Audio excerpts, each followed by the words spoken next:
बेटी की सतरंगी शादी। मालिक, बहुत रात हो गई है। अभी तक मनीषा बिटिया दफ्तर से घर नहीं आई। अरे डोंट वरी रामू, आ जाएगी।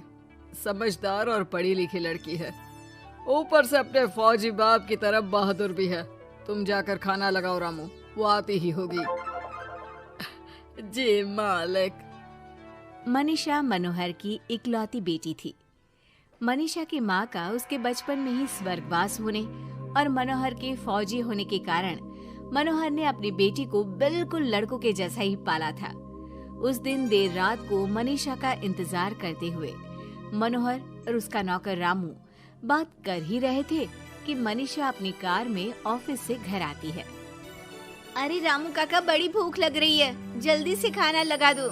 और कल मेरे कुछ खास क्लाइंट्स घर पर लंच के लिए भी आ रहे हैं, तो कुछ अच्छा सा बना देना।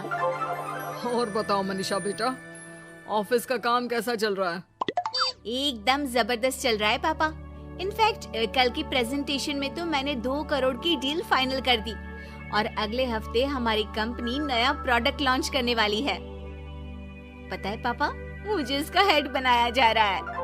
अरे वो ये हुई ना मेरी शेर बेटे वाली बात। वेरी गुड बेटा। रामू उस घर में पिछले 28 साल से नौकरी कर रहा था, तो वो घर के सदस्य जैसा ही था।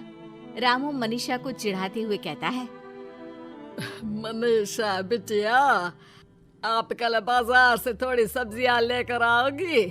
कल तो आपके दफ्तर की छुट्टी भी है।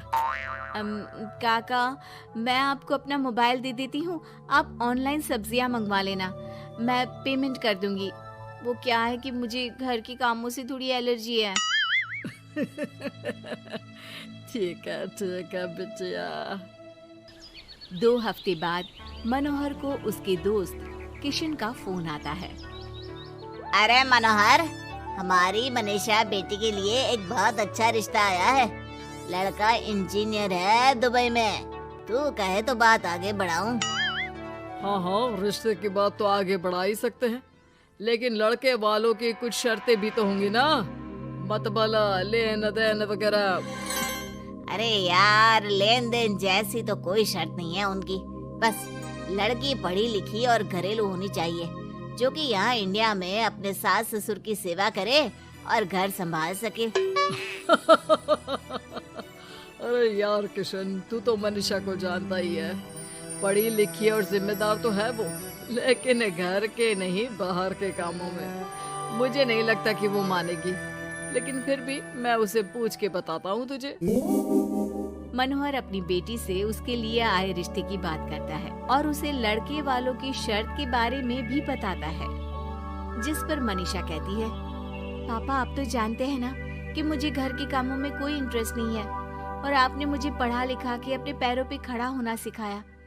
क्या इस दिन के लिए कि एक दिन मैं शादी करके किसी का घर संभालूं?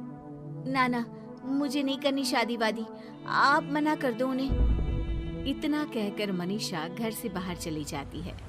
रास्ते में उसे उसकी फ्रेंड का फोन आता है, जो उसे बाकी फ्रेंड्स के साथ एक रेस्टोरेंट में बुलाती है। मनीषा जाना तो नहीं चाहती थी, लेकिन उस रिश्ते की बात से हुए खराब मूड को बदलने के लिए वो चली जाती है। मनीषा और उसके दोस्त एक टेबल पर बैठे होते हैं कि उसकी नजर उसी रेस्टोरेंट में गिटार बजा रहे एक लड़के पर पड़ती है, जो मनीषा की फेवरेट धुन बजा रहा होता है। मनीषा झट से सारी बातें भूलकर उस गिटार की धुन में खो जाती है। थोड़ी देर बाद सब उस लड़के की परफॉर्मेंस पर तालियां बजाते हैं, तो मनीषा भी स्माइल करके तालियां बजाने लगती है। उसी शाम जब मनीषा घर जा रही होती है, तो उसे वही लड़का दिखता है जो रेस्टोरेंट में गिटार बजा रहा था। वो अपनी गाड़ी रोककर उससे पूछती है कि हाय, तुम वही हो ना जो थोड़ी देर पहले रेस्टोरेंट में गिटार बजा रहे थे? I am so impressed with your talent. Actually वो मेरी फेवरेट धुन थी। जी थैंक यू। ये मेरा शौक भी है और इससे मेरी थोड़ी बहुत गुजारे लायक कमाई भी हो जाती है। अच्छा, और क्या करते हो? जी मैं कॉफ़ी बहुत अच्छी बनाता हूँ। और कॉफ़ी के अलावा भी बहुत कुछ।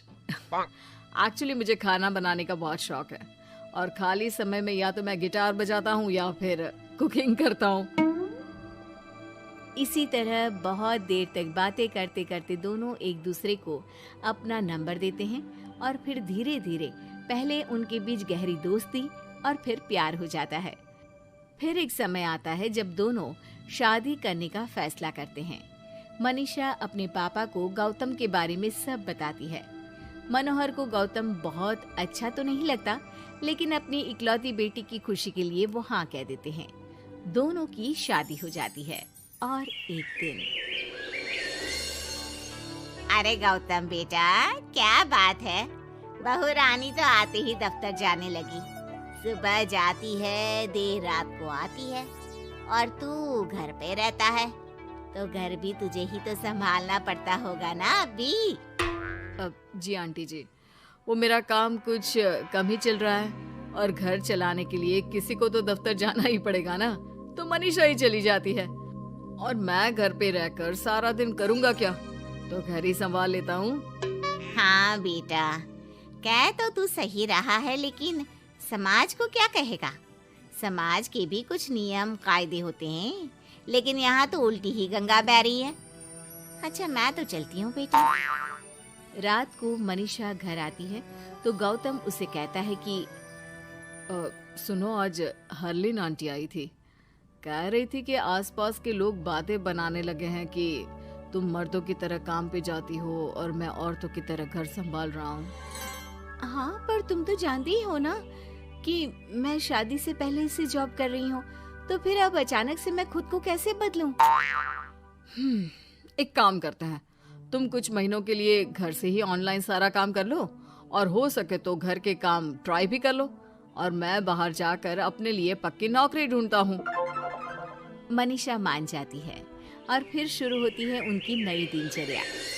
ये लो गौतम, तुम्हारा नाश्ता, चाय और टोस्ट। ये टोस्ट है या किसी नक्शे का काला प्रिंट आउट? अरे मेरी माँ चाय में चीनी डालते हैं, नमक नहीं। ठीक है, मैं क्या करूं? चीनी और नमक एक जैसे ही तो दिखते हैं ना। तुम्हें खाना है तो खाओ, वरना ऐसे ही जाओ। अच्छा, तो तुम्हारी क्वालिफिकेशंस क्या है? क्या काम आता है तुम्हें? जी, मैंने वैसे तो बीकॉम किया है, लेकिन काम का कोई एक्सपीरियंस नहीं है। एक्चुअली मेरे पेरेंट्स ने ज़बरदस्ती मुझे ये डिग्री करवा दी थी। मुझे तो गिटार बजाना ही पसंद है सर। ठीक है मिस्टर गौतम, जब हमारी कंपनी को किसी गिटार परफॉर्मेंस की ज़रूरत होगी तब आपको बुला लिया जाएगा।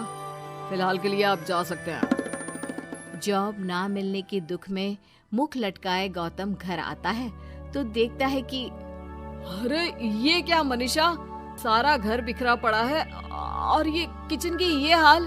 अरे सब ठीक तो है ना? सब ठीक है गौतम, बस मुझे भूख लगी थी तो सोचा कुछ बना के खा लूं, लेकिन मुझे कोई सामान मिल ही नहीं रहा था और फिर पता चला कि गैस भी खत्म हो गई है और मुझे सिलेंडर बदलना नहीं आता।